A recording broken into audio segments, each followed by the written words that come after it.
The Business School oleh Robert T. Kiyosaki.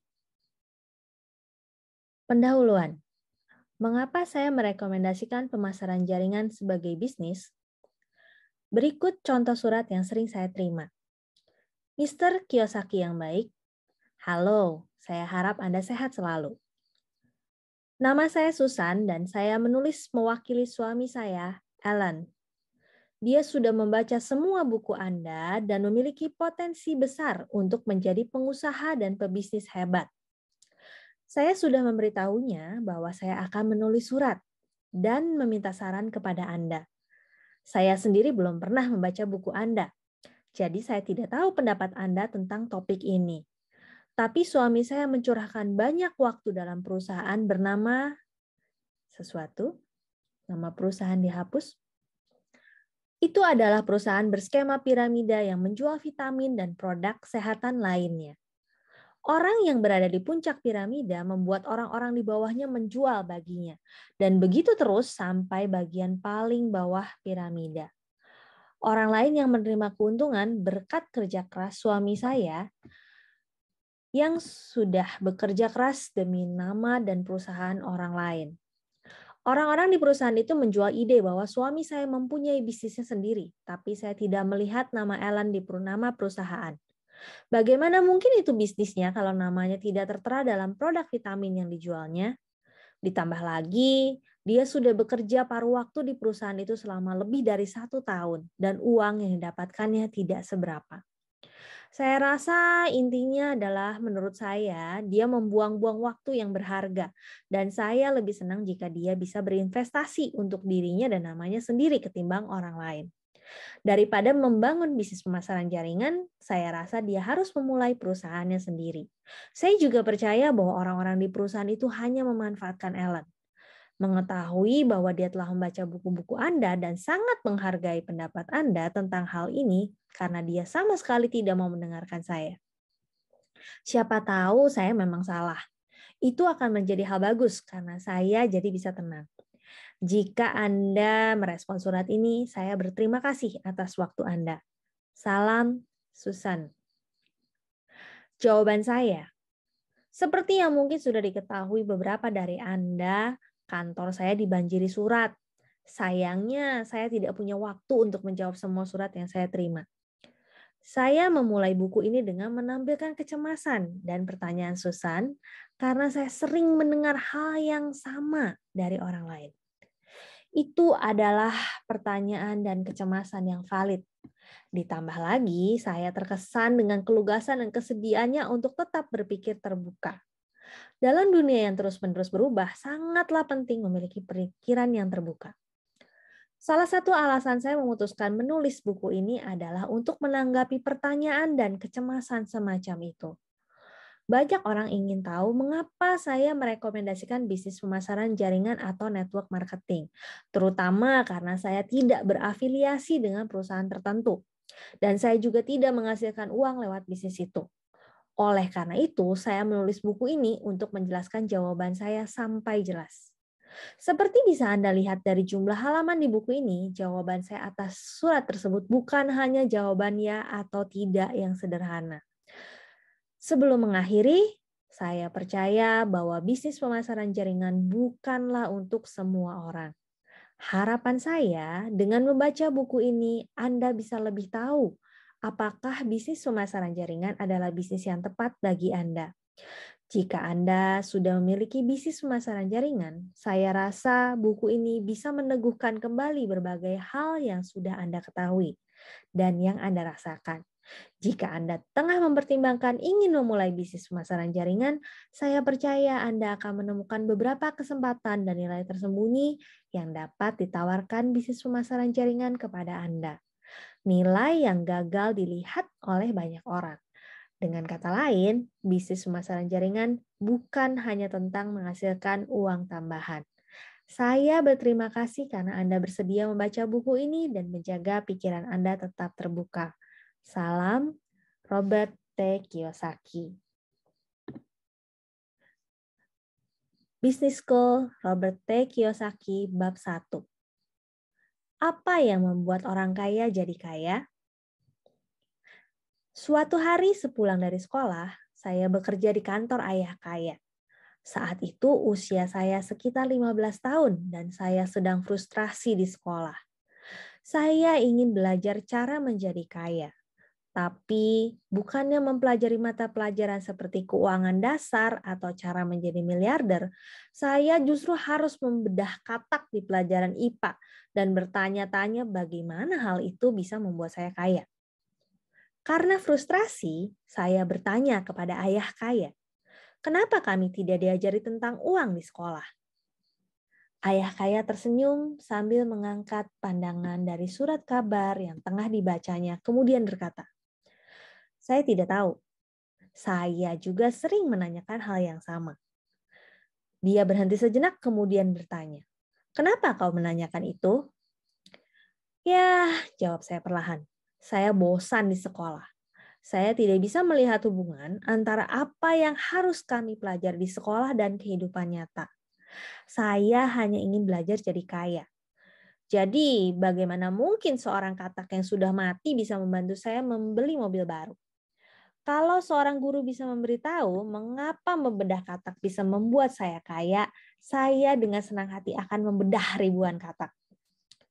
Ayah kaya tertawa keras dan bertanya, memangnya apa jawaban mereka saat kau menanyakan hubungan antara katak mati dan uang? Semua guru saya mengatakan hal yang sama, jawab saya. Mereka selalu mengatakan hal yang sama. Tak peduli berapa kali saya menanyakan hubungan antara sekolah dan dunia nyata. Dan apa jawaban mereka? Mereka bilang, kau perlu mendapat nilai bagus kalau ingin mendapat pekerjaan yang terjamin dan stabil, jawab saya. Ya, memang itu yang diinginkan kebanyakan orang, jawab ayah kaya. Kebanyakan orang bersekolah demi mencari pekerjaan dan meraih keamanan keuangan. Tapi saya tidak mau melakukan itu. Saya tidak mau menjadi karyawan untuk orang lain. Saya tidak mau menghabiskan hidup mendengarkan orang lain memberitahu berapa banyak uang yang bisa saya hasilkan, atau kapan saya bisa mulai bekerja, atau kapan saya bisa berlibur. Saya ingin bebas. Saya ingin kaya. Itu sebabnya saya tidak butuh pekerjaan. Bagi Anda yang mungkin belum membaca Rich Dad Poor Dad, ayah kaya adalah ayah dari sahabat saya. Meskipun dia memulai dari nol dan tidak menyelesaikan pendidikan formal, pada akhirnya dia bisa menjadi salah satu pria terkaya di Hawaii. Ayah miskin, yang adalah ayah kandung saya, adalah pria berpendidikan tinggi, pegawai pemerintahan bergaji tinggi. Tapi tak peduli seberapa besar uang yang dia hasilkan, dia tetap mengalami kesulitan uang setiap akhir bulan dan akhirnya meninggal dalam kondisi bangkrut meskipun telah bekerja seumur hidup. Salah satu alasan saya mulai belajar bersama ayah kaya sepulang sekolah dan setiap akhir pekan adalah karena saya tahu saya tidak menerima pendidikan yang saya inginkan di sekolah. Saya tahu sekolah tidak bisa memberikan jawaban yang saya cari karena ayah kandung saya, ayah miskin, adalah kepala pendidikan di negara bagian Hawaii. Oleh karena itu saya tahu sistem sekolah tidak bisa mengajari saya apa yang ingin saya pelajari. Pada usia 15 tahun, saya ingin tahu cara menjadi kaya, bukan cara menjadi karyawan untuk orang kaya. Setelah melihat ayah dan ibu saya terus bertengkar karena tidak punya cukup uang, saya pun mulai mencari sosok dewasa yang bisa mengajari saya keuangan. Itulah yang membawa saya belajar dengan ayah kaya. Saya belajar di bawah panduannya sejak berusia 9 tahun sampai 38 tahun.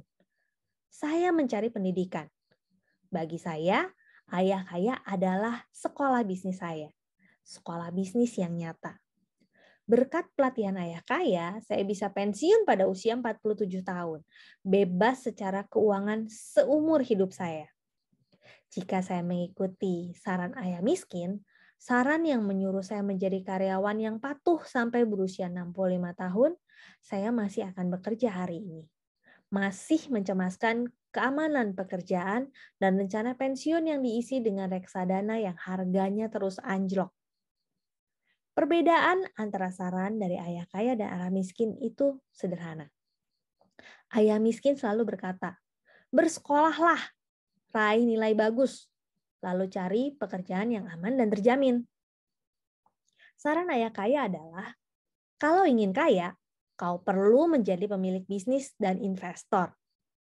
Masalahnya, dulu sekolah tidak mengajari saya cara menjadi pemilik bisnis dan investor. Sekali lagi, kalau ingin kaya, kau perlu menjadi pemilik bisnis dan investor. Alasan Thomas Edison kaya dan terkenal.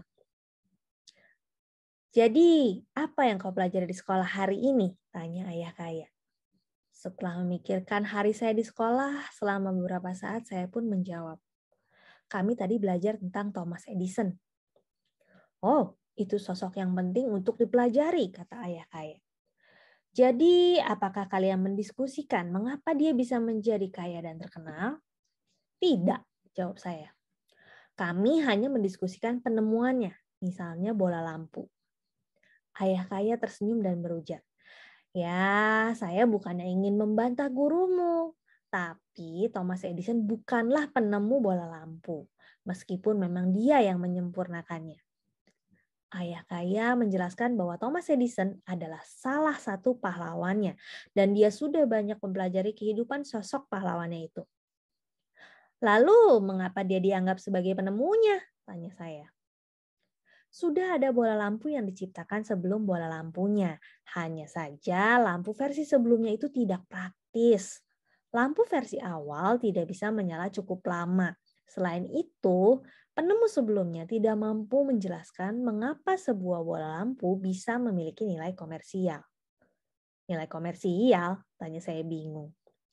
Dengan kata lain, penemu lampu yang lain tidak tahu cara menghasilkan uang dari temuan mereka. Dan Thomas Edison tahu, tambah ayah kaya. Jadi, dia menciptakan bola lampu pertama yang berguna. Dan dia juga tahu cara mengubah bola lampu menjadi sebuah bisnis. Ulang saya. Ayah kaya mengangguk. Dan insting bisnis Edison telah membuat begitu banyak temuannya berguna bagi jutaan orang. Thomas Edison bukan sekedar penemu, dia juga pendiri General Electric dan banyak perusahaan besar lain. Apa guru-gurumu menjelaskan hal itu kepadamu? Tidak, jawab saya. Saya harap mereka menjelaskannya. Saya akan lebih tertarik mempelajari topik itu. Saya malah bosan dan bertanya-tanya relevansi Thomas Edison dengan kehidupan nyata. Kalau guru-guru saya menjelaskan alasan Edison bisa kaya, saya akan jauh lebih tertarik dan akan lebih mendengarkan. Ayah kaya tertawa dan memberitahu saya bagaimana Thomas Edison, sang penemu bola lampu, juga bisa menjadi multimiliarder dan pendiri perusahaan bernilai miliaran dolar. Ayah kaya berkata, Edison keluar dari sekolah karena guru-gurunya menganggap dia tidak cukup pintar untuk bisa berprestasi di sekolah. Dia pun bekerja sebagai penjual permen dan majalah di pinggir rel kereta saat masih muda. Di sana dia mengembangkan keterampilan menjual. Tak lama kemudian dia mulai mencetak sendiri surat kabar buatannya. Lalu mempekerjakan sekumpulan anak muda untuk tidak hanya menjual permennya, tapi juga surat kabar buatannya. Ketika masih muda, dia berubah dari seorang karyawan menjadi pemilik bisnis, mempekerjakan banyak anak muda lain hanya dalam waktu sekitar 1 tahun. Jadi, apakah itu alasan Thomas Edison memulai karir dalam dunia bisnis? Saya bertanya. Ayah kaya mengangguk dan tersenyum. Kenapa guru-guru saya tidak mengajarkan hal itu? Tanya saya lagi. Saya pasti senang belajar tentang cerita tadi. Ada lagi, kata ayah kaya sebelum melanjutkan kisahnya tentang Edison. Edison akhirnya bosan dengan bisnis di kereta dan mulai mempelajari cara mengirim serta menerima kode Morse supaya bisa bekerja sebagai operator telegram. Tak lama, Edison menjadi operator telegram terbaik di daerahnya. Dan dia pun bepergian dari kota ke kota sebagai operator telegram. Pelajaran yang dia dapat ketika bekerja sebagai pengusaha dan operator telegram muda menjadikannya pebisnis yang berkualitas sekaligus penemu bola lampu. Bagaimana bisa pengalaman sebagai operator telegram menjadikannya pebisnis yang lebih baik? Tanya saya bingung. Apa hubungan cerita ini dengan menjadi kaya? Beri saya waktu untuk menjelaskan, ujar ayah kaya. Kau tahu, Thomas Edison bukan sekedar penemu. Saat masih muda, dia sudah menjadi pemilik bisnis. Itulah alasannya bisa menjadi kaya dan terkenal. Bukannya bersekolah, dia menyerap keterampilan bisnis yang dibutuhkan agar bisa sukses di dunia nyata. Kau bertanya kenapa dia bisa kaya, kan? Iya, jawab saya sambil mengangguk dan merasa agak malu karena menyela ayah kaya. Yang membuatnya dikenal sebagai penemu lampu adalah hal-hal yang berkaitan dengan pengalamannya sebagai pebisnis muda dan operator telegram, kata ayah kaya. Karena pernah bekerja sebagai operator telegram, dia tahu yang membuat penemu telegram sangat sukses adalah sistem bisnisnya. Sistem yang terdiri dari jalur, tiang listrik, orang-orang terampil, dan stasiun transmisi. Sebagai pria muda, Thomas Edison memahami kekuatan sistem. Saya langsung menyimpulkan. Maksud Bapak, dia adalah pebisnis. Dia sadar pentingnya sistem. Sistem lebih penting daripada temuannya. Ayah kaya mengangguk. Kau tahu? Sebagian besar orang bersekolah untuk menjadi karyawan dari suatu sistem. Mereka gagal melihat gambaran besarnya. Kebanyakan orang hanya melihat nilai dari pekerjaan mereka karena hanya itulah yang diajarkan kepada mereka. Jadi mereka hanya melihat pepohonan, bukan hutannya. Jadi kebanyakan orang bekerja untuk sistem, bukannya memiliki sistem itu, tambah saya. Ayah kaya mengangguk setuju dan menambahkan, yang mereka lihat adalah temuan atau produknya, bukan sistemnya. Mayoritas orang gagal melihat apa yang sesungguhnya membuat orang kaya jadi kaya. Jadi, apa hubungan semua itu dengan Thomas Edison dan lampu listrik? Tanya saya. Yang membuat bola lampu menjadi sesuatu yang berdaya besar bukanlah bola lampunya, tapi jalur listrik dan stasiun transmisi yang memberi tenaga pada bola lampu itu, ujar ayah kaya. Yang menjadikan Thomas Edison kaya dan terkenal adalah fakta bahwa dia bisa melihat gambaran besarnya, sementara orang lain hanya melihat bola lampu. Dan dia bisa melihat gambaran besar karena pengalaman bisnisnya selama berjualan di kereta serta pengalamannya bekerja sebagai operator telegram, saut saya. Ayah kaya mengangguk. Istilah lain untuk sistem adalah jaringan. Kalau sungguh-sungguh ingin belajar cara menjadi kaya, kau harus mengetahui dan memahami kekuatan yang bisa ditemukan dalam jaringan. Orang-orang paling kaya di dunia membangun jaringan. Orang lain dilatih untuk mencari pekerjaan. Sekali lagi, orang-orang paling kaya di dunia membangun jaringan. Orang lain dilatih untuk mencari pekerjaan. Tanpa jaringan listrik, bola lampu nyaris tidak berharga untuk umat manusia, kata saya. Ah, kau mulai paham, ayah kaya tersenyum. Jadi, orang kaya bisa kaya karena mereka membangun dan memiliki sistem mereka sendiri, suatu jaringan. Memiliki jaringan membuat mereka kaya. Jaringan? Jadi kalau saya ingin kaya, saya perlu belajar cara membangun jaringan bisnis. Kau mulai paham, jawab ayah kaya. Ada lebih dari satu cara untuk menjadi kaya, tapi orang yang teramat kaya selalu membangun jaringan. Lihat saja, John Rockefeller menjadi salah satu pria terkaya di dunia karena membangun jaringan pom bensin, truk pengiriman, kapal, dan pipa saluran. Dia menjadi begitu kaya dan berkuasa sampai-sampai pemerintah Amerika mendesaknya untuk memecah jaringannya, menyebutnya sebagai praktik monopoli pasar. Dan Alexander Graham Bell menemukan telepon yang akhirnya menjadi jaringan telepon AT&T, tambah saya. Ayah kaya mengangguk. Setelah itu muncul jaringan radio dan televisi. Setiap kali ada penemuan baru, orang-orang yang jadi kaya adalah mereka yang membangun dan memiliki jaringan yang mendukung penemuan baru itu. Banyak bintang film serta atlet terkenal menjadi kaya semata karena jaringan radio dan televisi menjadikan mereka kaya dan terkenal. Kalau begitu, kenapa sistem sekolah tidak mengajari kami untuk membangun jaringan? Tanya saya. Ayah kaya mengangkat bahu. Saya tidak tahu, jawabnya. Saya rasa kebanyakan orang lebih senang mencari pekerjaan sebagai karyawan dalam jaringan besar.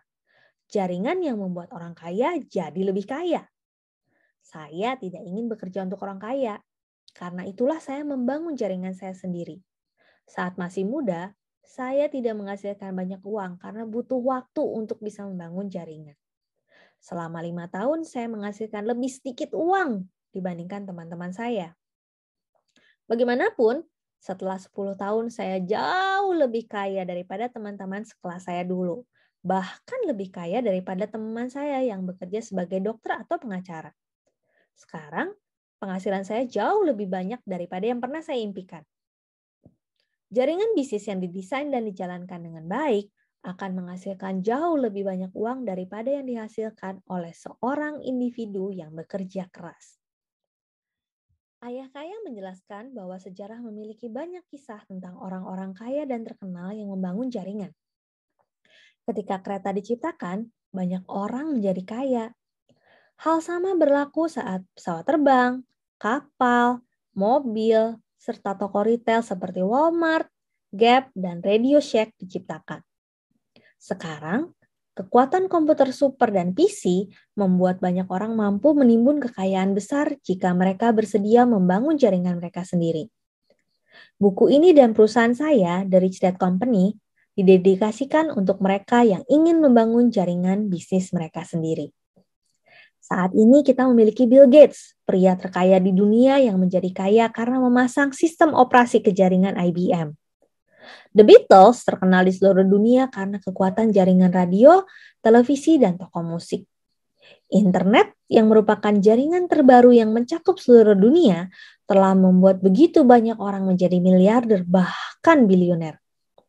Keterampilan menulis mendatangkan jutaan dolar bagi saya bukan karena saya penulis yang hebat, melainkan karena peran mitra bisnis saya dan jaringan perusahaan yang menjadi partner kami. Komunitas Rich Dad tersebar di seluruh dunia, dan jaringan mitra internasional kami dalam bidang penerbitan, pendidikan, pemasaran, serta platform sosial mobile memperluas jangkauan dan paparan yang bisa kami dapatkan. Kami terus mendukung semua organisasi dan perusahaan yang membuat kami tumbuh kuat serta terus berkembang. Seperti dikatakan ayah kaya, orang-orang kaya membangun jaringan dan orang-orang lain mencari pekerjaan. Mengapa orang kaya bertambah kaya?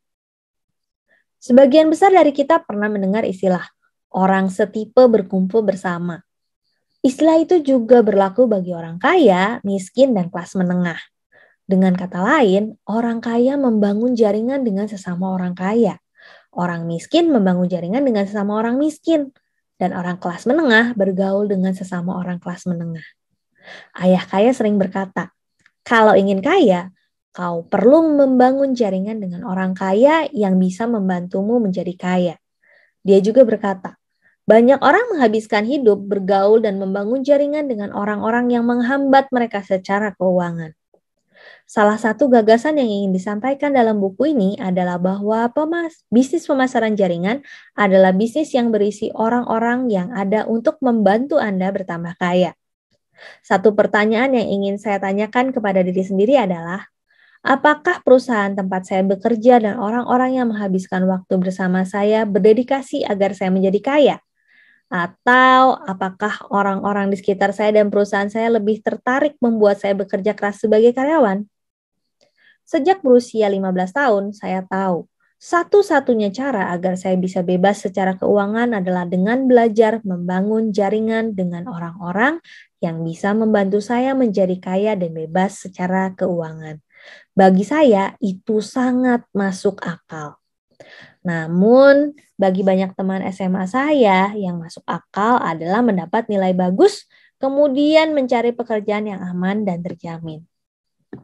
Pada usia 15 tahun, saya memutuskan bahwa saya akan berteman dengan teman-teman yang tertarik melihat saya menjadi kaya, bukannya menjadi karyawan setia yang bekerja untuk orang kaya. Saat saya melihat kembali hidup saya dulu, keputusan yang saya buat saat berumur 15 tahun itu merupakan keputusan yang mengubah hidup. Itu bukanlah keputusan yang mudah, karena saat berusia 15 tahun saya harus berhati-hati menentukan dengan siapa saya bergaul dan guru mana yang ingin saya dengarkan. Bagi Anda yang sedang menimbang-nimbang ingin membangun bisnis sendiri, Gagasan ini benar-benar menyadari siapa saja orang yang Anda pilih untuk menghabiskan waktu bersama Anda dan menyadari siapa saja guru Anda adalah pertimbangan yang sangat penting. Sebagai seorang anak muda di bangku SMA, saya sudah mulai memilih teman serta guru saya secara hati-hati karena keluarga, teman, dan guru Anda adalah elemen yang teramat penting bagi jaringan Anda. Sekolah bisnis untuk orang. Secara pribadi, saya sangat bersemangat menulis buku ini untuk mendukung industri pemasaran. Banyak perusahaan di industri ini menawarkan kepada jutaan orang hal yang sama dengan yang diajarkan ayah saya kepada saya. Kesempatan untuk membangun jaringan Anda sendiri, bukannya menghabiskan seumur hidup bekerja untuk jaringan. Mengajari orang agar memahami kekuatan dari membangun bisnis dan jaringan mereka sendiri bukanlah tugas mudah. Pasalnya, kebanyakan orang diajar untuk menjadi karyawan yang loyal dan bekerja keras, alih-alih menjadi pemilik bisnis yang membangun jaringan sendiri. Setelah kembali dari Vietnam, saat menjabat perwira Korps Marinir Amerika Serikat dan pilot helikopter, saya sempat mempertimbangkan kembali bersekolah untuk meraih gelar MBA. Ayah saya membujuk saya untuk tidak melakukannya. Dia berkata, kalau mendapat gelar MBA dari sekolah tradisional, kau masih dilatih untuk menjadi karyawan bagi orang kaya. Kalau ingin kaya, bukannya menjadi karyawan orang kaya. Kau perlu bersekolah di sekolah bisnis yang mengajarimu menjadi pengusaha. Itulah tipe sekolah bisnis yang selama ini kuterapkan kepadamu. Ayah saya juga berkata, yang menjadi masalah dari sebagian besar sekolah bisnis adalah mereka melatih anak-anak pintar menjadi eksekutif bisnis bagi orang kaya, bukannya eksekutif bagi karyawan mereka sendiri. Kalau Anda mengikuti perkembangan berita di Enron dan WorldCom, para eksekutif perusahaan yang berpendidikan tinggi dituduh hanya memikirkan diri mereka sendiri, bukannya memikirkan para karyawan dan investor yang telah mempercayakan hidup serta uang mereka ke perusahaan. Banyak eksekutif berpendidikan bergaji tinggi memberitahu karyawan mereka untuk membeli saham perusahaan lebih banyak, sementara mereka menjual saham milik mereka. Meskipun WorldCom dan Enron adalah kasus-kasus ekstrim, perilaku egois semacam itu terjadi setiap hari, baik di berbagai perusahaan di seluruh dunia maupun di bursa saham. Alasan besar yang membuat saya mendukung industri pemasaran jaringan adalah karena banyak perusahaan dalam industri itu sungguh-sungguh merupakan sekolah bisnis untuk orang-orang, bukan sekolah bisnis yang melatih anak-anak terpintar menjadi karyawan untuk orang kaya. Banyak perusahaan pemasaran jaringan mengajarkan nilai-nilai yang tidak ditemukan dalam sekolah bisnis tradisional, seperti nilai yang mengajarkan bahwa cara terbaik untuk menjadi kaya adalah dengan mengajari diri sendiri dan orang lain untuk menjadi pemilik bisnis, bukannya mengajari mereka menjadi karyawan setia untuk orang-orang kaya. Cara lain untuk menjadi kaya. Banyak orang memperoleh kekayaan besar lewat bisnis pemasaran jaringan. Bahkan beberapa teman terkaya saya membangun kekayaan lewat bisnis itu. Bagaimanapun, tetap saja ada cara lain untuk mendatangkan banyak uang. Oleh sebab itu, di bab selanjutnya, buku ini akan membahas cara-cara lain untuk menjadi kaya. Dan yang terpenting, mencapai kebebasan keuangan. Bebas dari keharusan bekerja, bergantung pada jaminan pekerjaan, dan bertahan dari gaji ke gaji. Setelah membaca bab berikutnya, Anda mungkin akan lebih memahami apakah membangun bisnis pemasaran jaringan merupakan cara terbaik bagi Anda untuk menciptakan kekayaan pribadi dan untuk mengejar mimpi dan passion Anda. Terima kasih. Kita akan berjumpa lagi di bab selanjutnya.